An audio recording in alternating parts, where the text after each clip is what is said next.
하나님의 말씀을 봉독하겠습니다. 신명기 5장 1절에서 6절까지의 말씀입니다. 구약성경 269면 어간에 있습니다.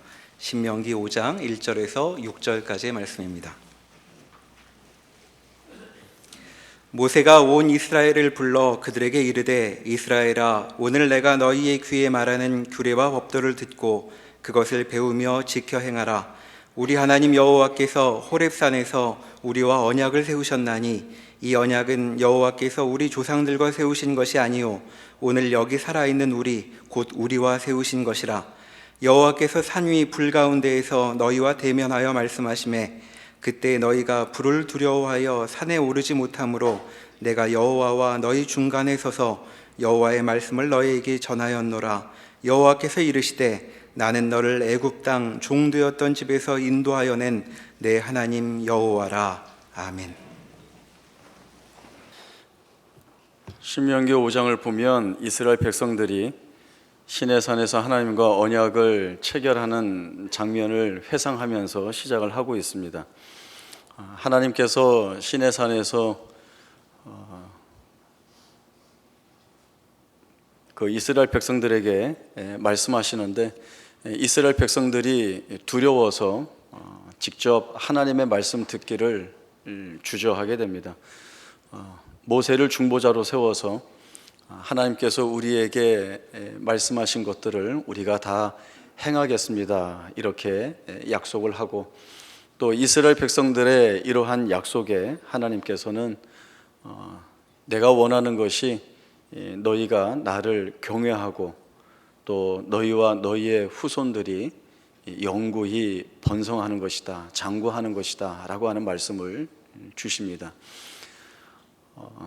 이스라엘 백성들은 하나님 앞에 거룩한 두려움을 가지고 서 있지만 여전히 여러 면에서 부족하고 연약한 부분들이 많이 있습니다.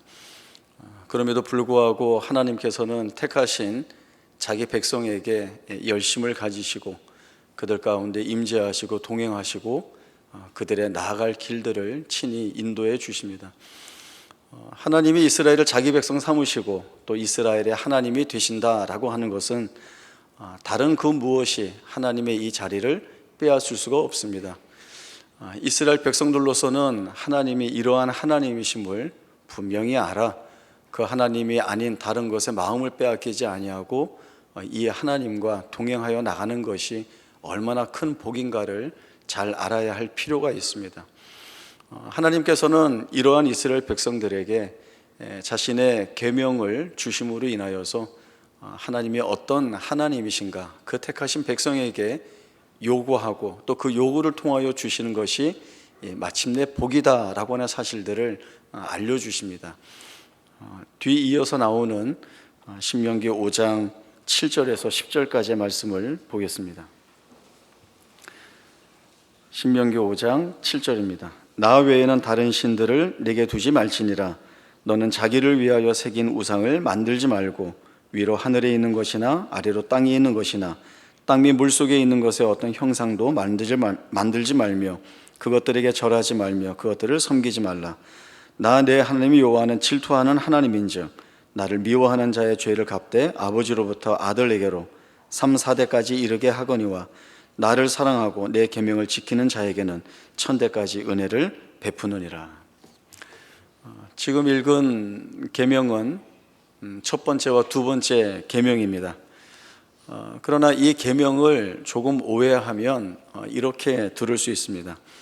나 외에는 다른 신들을 내게 두지 말라. 너는 자기를 위하여 우상을 새기지 말라. 대단히 자기중심적이고 일방적이고 어떤 면에서는 강압적인 느낌까지 들게 됩니다. 뒤에 말씀은 더합니다. 내 하나님 여호와는 질투하는 하나님인즉 나를 미워하는 자의 죄를 갚되 아버지로부터 아들에게로 3, 4대까지 이르게 하거니와 나를 사랑하면 내 계명을 지키는 자에게 1000대까지 은혜를 베풀겠다.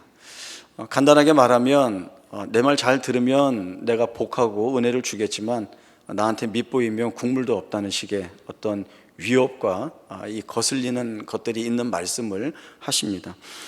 그러나 이 계명을 이렇게 느끼고 해석하고 접근하는 것은 하나님이 이 계명을 주신 목적과 의도를 완전히 놓치고 잘못 보고 있는 것입니다. 이 계명이 지닌 의미가 무엇인지 정확히 알아야 합니다.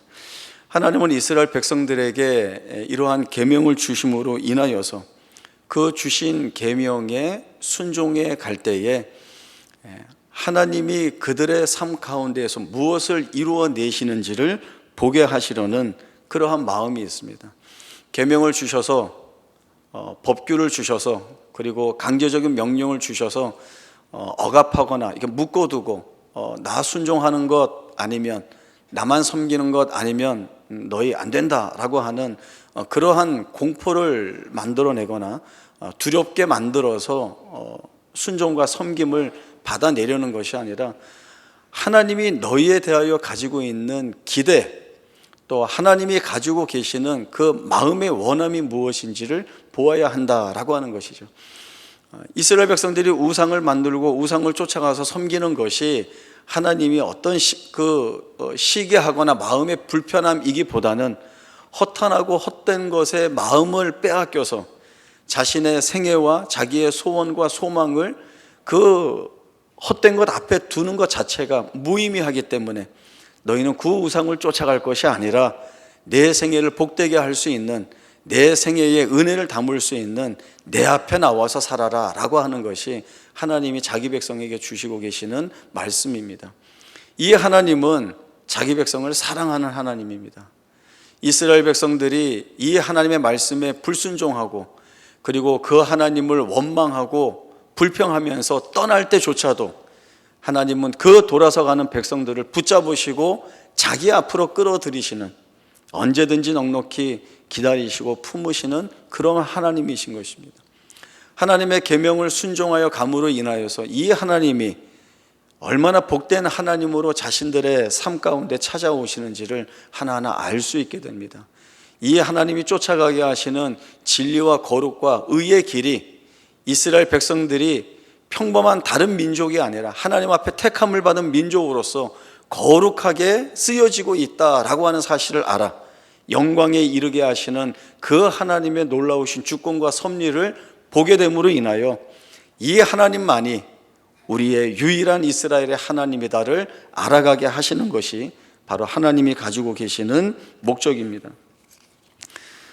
나를 미워하는 자의 죄를 갚되 아버지로부터 아들에게로 3, 4대까지 이르게 하고 나를 사랑하는 자에게는 내가 은혜를 1000대까지 베푼다라고 하는 것은 3, 4대와 1000대를 비교하는 차원에서 주어진 내용입니다.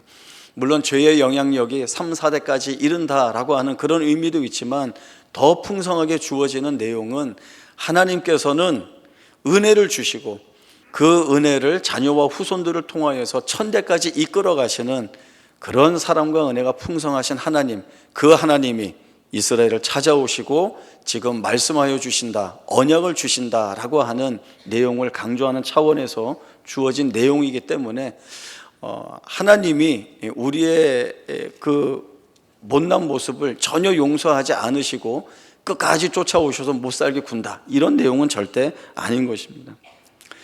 하나님은 단 한 번도 계명을 강제하거나 억압적으로 요구하신 적이 없습니다.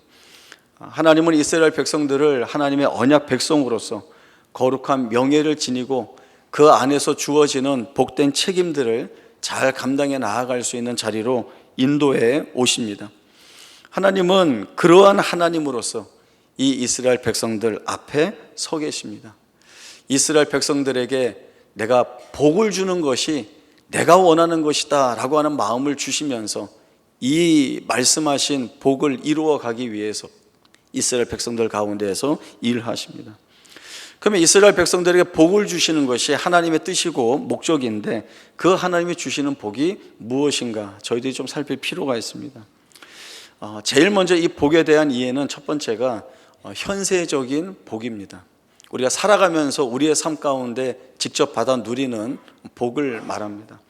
우리가 너무 복을 이야기하고 또 그 복에만 매이면 그것이 기복신앙이 되겠지만 하나님이 우리에게 말씀하실 때 너희가 내 말에 순종하고 또 내 말씀에 순종해서 살면 복을 받을 것이다 라고 하는 것은 분명하게 주신 약속입니다. 예를 들면 가나안 땅이 그렇습니다. 이스라엘 백성들이 들어가서 얻을 땅은 젖과 꿀이 흐르는 가나안 땅이라고 표현이 되어 있습니다. 이 땅에는 이른 비와 늦은 비가 때를 따라 내립니다. 골짜기와 산에 그 시내와 분천과 샘이 마르지 않고 흘러납니다. 모든 농작물과 과실들이 풍성하게 수확이 되고 열립니다. 기름진 땅입니다. 이러한 땅이 주어짐으로 인하여서 이스라엘 백성들은 그 현세 누리는 참된 안식과 즐거움과 평강들이 있습니다. 전쟁 가운데서 보호하시는 내용이기도 하고 또 모든 것을 받아 넉넉하게 누리는 안정적인 삶의 내용이기도 합니다. 이것이 이스라엘 백성들이 하나님의 말씀에 순종하여 얻는 땅 안에서 받게 되는 현세적인 복이기도 합니다. 또 다른 의미에서의 복인데 사실은 이 복의 내용이 중요합니다. 그것은 하나님 자신이 이스라엘 백성들에게 복이 된다라고 하는 것입니다. 그런 의미에서는 이 가나안 땅이 또 다른 의미로 적용이 됩니다. 가나안 땅은 현세적인 복의 내용을 주는 땅이기도 하지만 그러나 그 가나안 땅이 약속의 땅이 될 수 있는 것은 하나님께서 그곳에서 자기 백성을 친히 다스리기 때문에 그렇습니다. 하나님께서 그 안에서 살고 있는 자기 백성을 보호하시고 지키시고 때를 따라 필요한 은혜들을 주시는 것이 여호와 하나님의 손길을 통하여 주어지는 것이기 때문에 그렇습니다. 그런 의미에서 볼 때 사실 가나안 땅이든 어디든 상관이 없습니다. 하나님이 통치하고 다스리는 그 땅이 어떤 땅이라도 거기는 이스라엘 백성들에게는 가장 복되고 모든 것이 풍성하고 넉넉한 땅이 될 수 있기 때문에 그렇습니다. 그래서 이 하나님의 복인 가나안 땅은 성경에서 이렇게 설명을 하고 있습니다. 여호와의 눈이 새초부터 새말까지 그 위에 항상 있느니라 라고 하는 것입니다. 하나님이 떠나지 않으시는 땅, 하나님이 철저하게 들여다보시는 땅, 자기 백성의 삶을 한 걸음 한 걸음 인도하시는 땅, 거기가 바로 복된 하나님이 통치하시고 다스리시는 땅이라고 약속을 주시고 있습니다. 다른 증거는 이것도 있습니다. 이스라엘 백성들이 애굽에서 나온 후에 가나안 땅에 들어가기 위해서 오랜 세월 동안 광야를 방황하게 됩니다. 이게 방황이라고 하는 말이 갖는 의미처럼 그 여정은 고난의 길이고 어렵고 힘들 수밖에 없는 길입니다. 힘들고 어려운 길을 가는 이 자리와 다르게 하나님은 이 이스라엘 백성들을 위하여서 다른 일들을 이미 하고 계시다는 것을 여리고성에 있는 라합의 고백을 통하여서 우리들이 보게 됩니다. 여호수아가 이스라엘 백성들을 이끌고 요단강을 건너서 이제 여리고성과 전쟁을 앞두고 정탐꾼을 보내게 되죠. 그 정탐꾼들이 들어가서 듣게 된 라합의 고백은 이것이었습니다. 우리가 너희를 심히 두려워하고 이 땅 모든 주민들이 너희를 무서워하고 있다. 너희 때문에 우리의 마음이 물같이 다 녹아버렸다.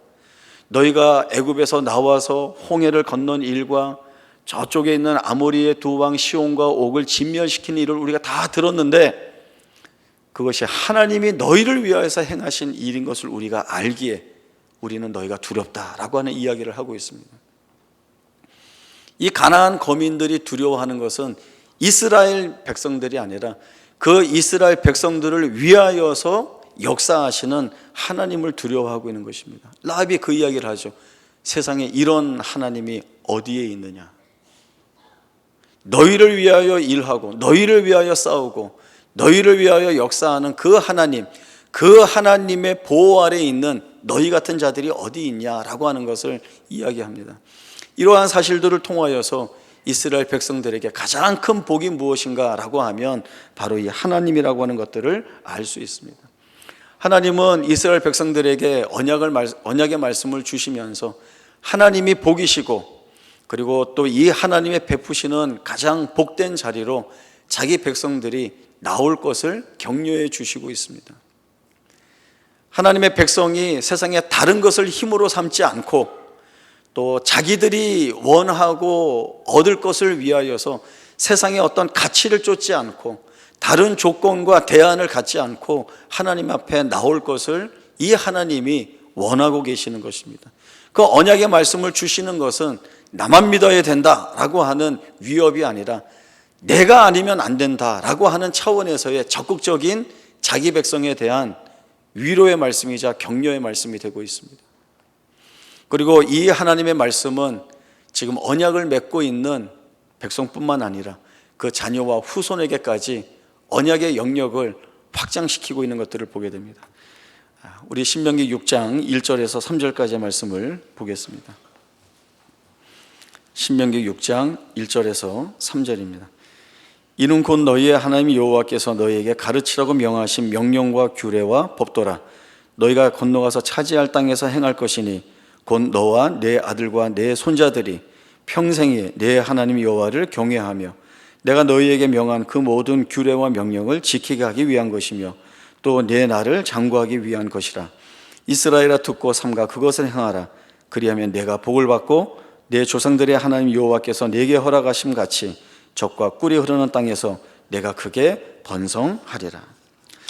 이 말씀을 보면 하나님이 주신 명령과 규례와 법도가 지니고 있는 목적이 있다는 것을 말씀합니다. 그 목적은 너뿐만 아니라 너와 내 아들과 내 손자들이 평생에 하나님을 경외하며 또 내 나를 장구하게 하는 것입니다.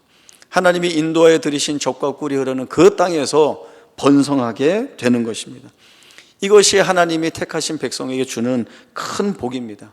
이 복이 너희에게만 주어진 것이 아니라 자녀와 후손에게까지 주어져 있다라고 하는 분명한 사실을 말씀해 주십니다.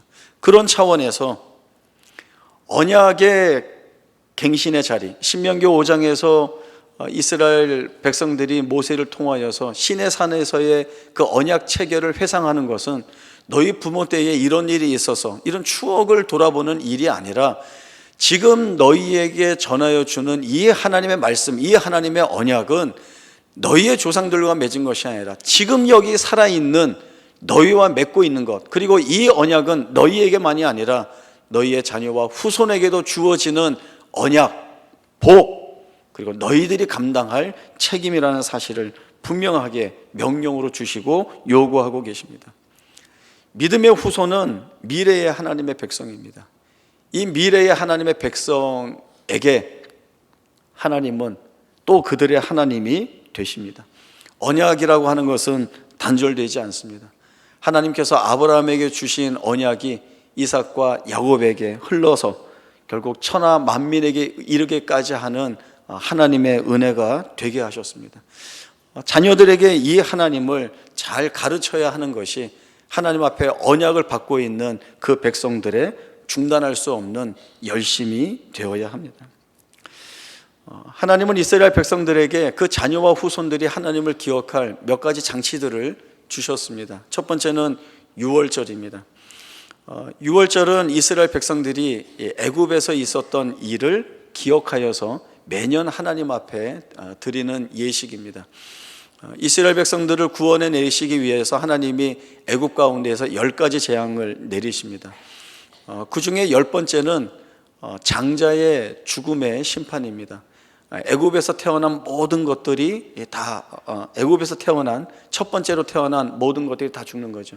애굽의 바로의 장자에서부터 그리고 가축의 첫 새끼까지라도 다 죽는, 절대 피할 수 없는 엄중한 하나님의 심판이었습니다. 이때 하나님께서는 이스라엘 백성들을 이 사망의 심판 안에서 구원해 내시는 방법을 가르쳐 주시는데, 그것은 어린 양을 잡아 그 피를 좌우 임방과 문설주에 바르는 것입니다. 그러면 사망의 심판이 그 피를 보고 뛰어넘어가 생명을 보존받게 되고 구원의 자리에 들어가게 하시는 것입니다. 이스라엘 백성들은 이 하나님이 가르쳐 주신 이 방법을 통하여서 애굽 가운데에서 구원을 받게 됩니다. 그리고 이 예식은 그 10번째 재앙을 피하기 위한 도구로만 사용된 것이 아니라 매년 지키라는 명령을 받습니다. 이 유월절 예식이 매년 행해질 때마다 시간이 흐르는 가운데 자녀와 후손들이 이 예식이 무엇을 의미하는지 묻게 될 것입니다. 그때 하나님은 분명하게 그 가운데에서 하나님과 그 하나님이 이루신 구원의 능력과 역사들을 가르치라고 말씀하셨습니다. 우리가 애굽에서 종 되었을 때에 우리 하나님께서 우리를 찾아오셔서 우리를 사망 가운데에서 생명을 보존하시고 우리를 그 묶임 가운데에서 풀어 해방시켜 주심으로 인하여서 오늘 우리가 이 복과 이 은혜의 평안함을 입고 있다. 이 모든 것이 하나님께서 우리에게 주신 것이다 라고 하는 것을 가르치라는 것입니다. 그 가르침을 받은 자녀들이 하나님을 보게 되고 하나님을 만나게 되고 그 하나님의 말씀의 소중함을 알아 그 하나님을 자신의 하나님으로 고백하고 사는 자리로 나오게 하는 것입니다. 또 하나는 하나님은 역사적인 내용이 될 만한 자리에 항상 기념비를 세우셨습니다. 그러니까 대표적으로 길갈에 세운 기념비입니다. 여호수아가 이스라엘 백성들을 이끌고 요단강을 건너서 이제 가나안 정복 전쟁을 준비해야 하는데 이 요단강이 너무나 물이 풍성해서 걸어서는 건널 수 없게 되는 것입니다. 하나님은 여호수아에게 제사장들에게 언약궤를 매게 하고 그 요단강 가운데로 들어가라 하셨습니다. 하나님의 명령대로 제사장들이 언약궤를 메고 그 요단강에 발을 디디어 놓았을 때 마치 홍해가 갈라지듯이 그 위에서부터 흐르는 물이 멈추어서 이 요단강을 이스라엘 백성들이 걸어서 건너가게 됩니다. 하나님은 이 요단강 한가운데에서 돌 12개를 취하여서 그 돌을 길갈의 기념비로 세우라 하십니다. 나중에 시간이 흘러서 또 후손들이 물을 것입니다. 여기에 세워진 이 기념비가 무엇을 뜻합니까? 하나님께서 우리를 요단강을 걸어서 건너게 하심으로 하나님께서 이 땅을 우리에게 주셨다라고 하는 그 표가 되고 증거가 되게 하신다라고 하는 것을 가르치라고 하는 것입니다. 자녀와 후손들은 그 기념비를 볼 때마다 이스라엘을 구원하신 하나님, 이스라엘에게 약속하신 기업을 주시기 위하여 이스라엘 가운데서 일하신 하나님으로 배우게 될 것입니다. 그리고 그들의 하나님으로 고백하게 될 것입니다. 이 일들을 통하여서 하나님은 이스라엘 백성과 그 자녀와 후손들이 끊어지지 않는 하나님의 언약 가운데에서 하나님의 은혜의 영향력을 입는 백성들이 되게 하시는 것을 보게 하십니다.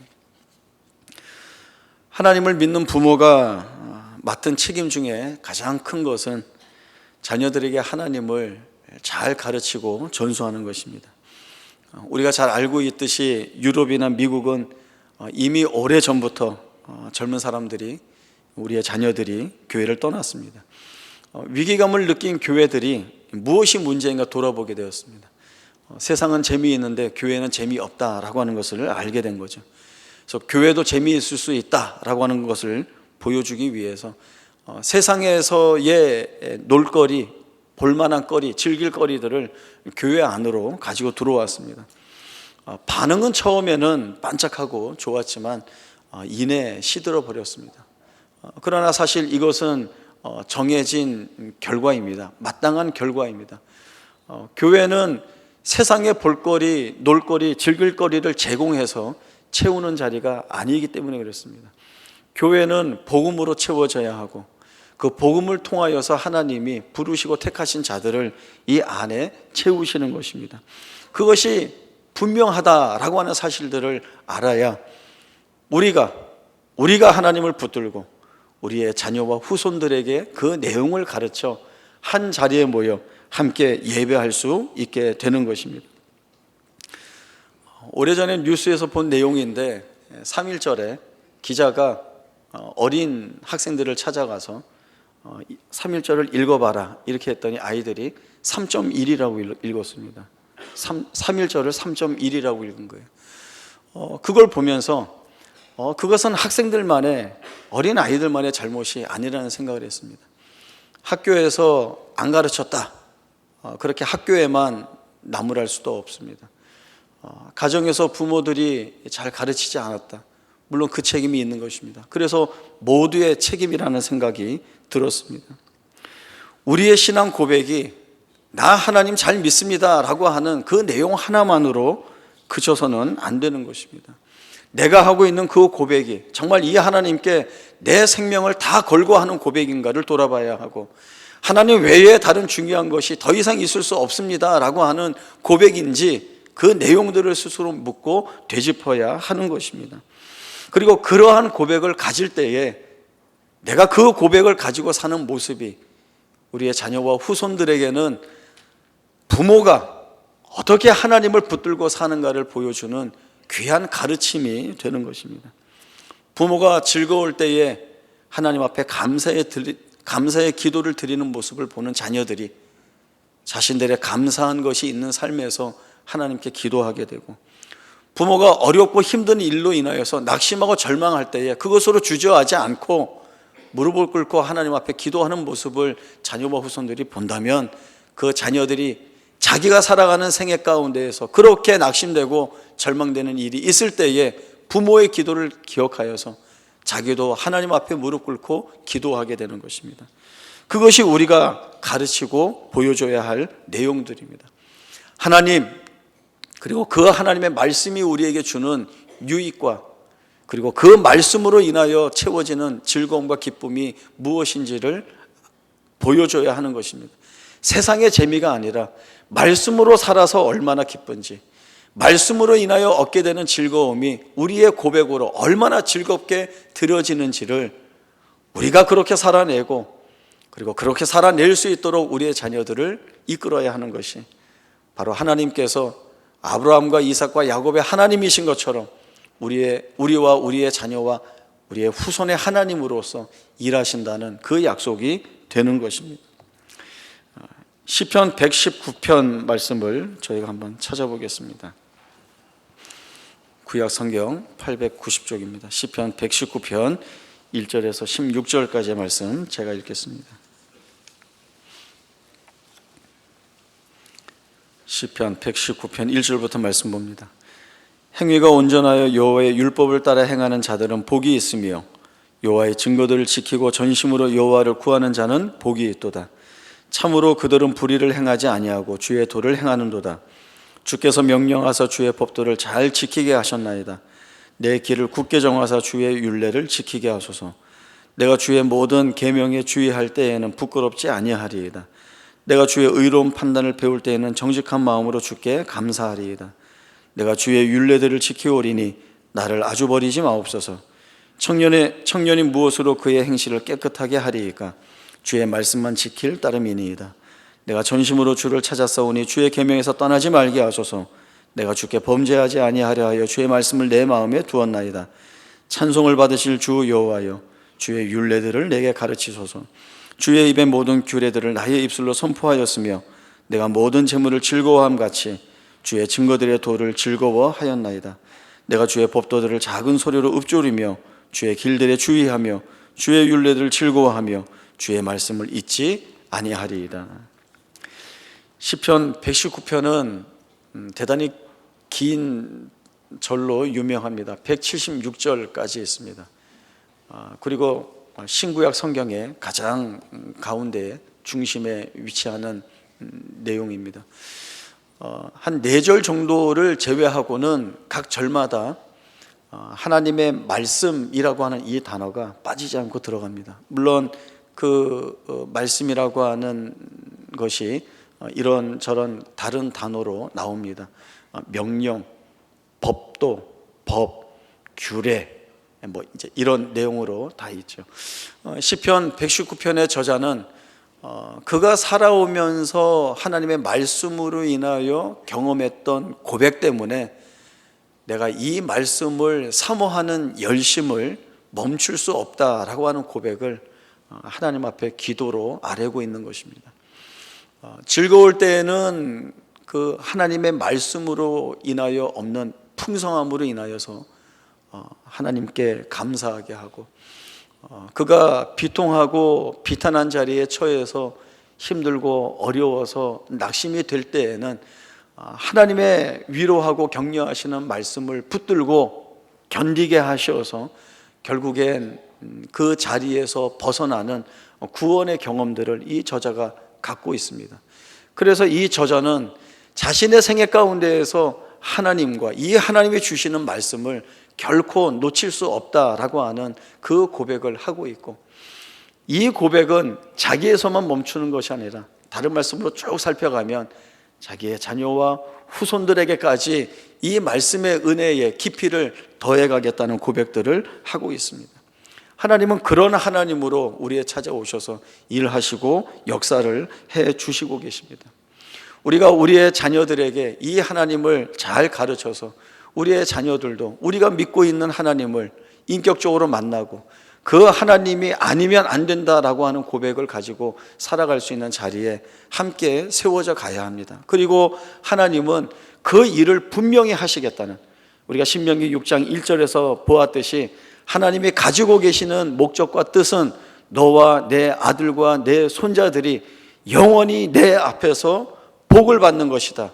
하나님이 그렇게 말씀하여 주시고 선포하여 주셔서 언약 안에 부름받고 있는 자들이 어떠한 큰 복된 자리에 세움받고 있는지를 우리에게 말씀해 주셨습니다. 우리 부모님들이 자녀를 위해서 늘 기도를 합니다. 그런데 보면 마음이 안 들죠. 마음이 안 들죠. 우리 큰 녀석이 뭐 운동하고 뭐 하고 하다가 막 이렇게 다치는 경우가 있는데, 너 어떻게 다쳤어? 이렇게 물어보면 이렇게 하다가 다쳤어요 라고 하는 걸 제가 들어보면 사실은 많이 다치고 그래야 되는 상황이었는데 많이 안 다치고 온 거예요. 그러면 제가 꼭 이렇게 이야기합니다. 할아버지, 할머니, 아빠, 엄마가 얼마나 기도하는데 너 하나님이 지켜주시고 보호해 주셔서 너 이렇게 안 다치고 온 거야 라고 하면 얘는 뭐라고 하는가 하면 제가 운동신경이 좋아서 안 다친 겁니다 라고 얘기합니다. 그러면 단호하게 아니야, 하나님이 널 지켜주고 계셨어. 하나님께서 이스라엘 백성들에게 유월절이라든가 기념비를 통하여서 그 자녀와 후손들에게 하나님을 알아갈 수 있는 장치들을 주신 것처럼 우리가 하나님을 경험하고 또 그 하나님께서 베푸신 은혜들을 확인한 내용들을 우리의 자녀들에게 던져놔야 됩니다. 늘 던져놔야 됩니다. 그렇게 던져놓은 우리의 고백들이 하나님이 사용하시는 날 우리의 자녀들 안에서 폭발적으로 일어나게 하십니다. 운동신경이 좋았어요, 제가 잘 피했어요 하던 아이가 계속 던져놓고 또 기도하니까 나중에는 자기 아이, 그 아이 입에서 하나님이 이렇게 하신 것 같아요 라고 하는 고백을 하게 하시는 것입니다. 그것이 하나님이 우리와 우리의 자녀와 우리의 후손들에게서 만들어내시는 복된 고백이 되는 것입니다. 아무리 지금 아닌 것 같아도 하나님은 만들어내실 것입니다. 나를 바꾸어내시고 만들어내신 것처럼 우리와 자녀와 후손들에게서도 그 하나님의 열심과 그 은혜가 반드시 바꾸어내시고 이루어내실 것입니다. 이 하나님이 아니면 안 된다라고 하는 그 시내 산에서 받은 언약의 말씀이 이스라엘을 통하여서, 그리고 그 하나님의 열심이 오늘 우리에게서 일하고 계시는 것들을 보게 됩니다. 오늘 이 시간 우리 자녀들을 위해서 잠시 기도하는 시간을 가졌으면 좋겠습니다.